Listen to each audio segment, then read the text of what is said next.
நாகூரில் அமைந்துள்ள நாகூர் ஆண்டவர் என்று அழைக்கப்படும் சாகுல் ஹமீது பாதுஷா அவர்களின் 469வது ஆண்டு கந்தூரி விழா நிகழ்ச்சி இன்று கொடியேற்றத்துடன் துவங்கவுள்ளது. இந்த நிகழ்ச்சியை முன்னிட்டு பாபநாசம் அருகே இராஜகிரி வடக்கு தெருவில் பக்கீர்மார்களை வைத்து பாத்தியா ஓதி கொடியேற்றம் நிகழ்ச்சி நடைபெற்றது.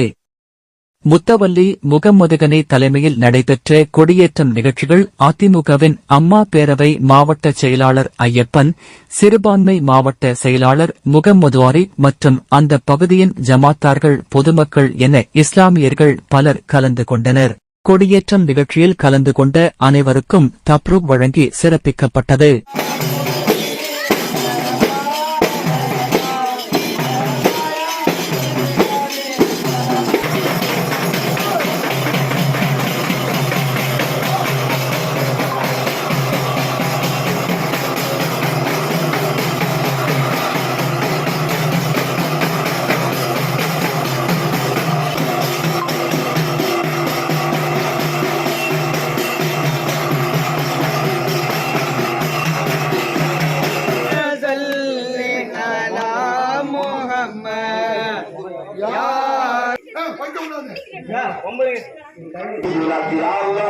யாராலும் இந்த குடியரசு இருக்கிறார்களோ அவங்க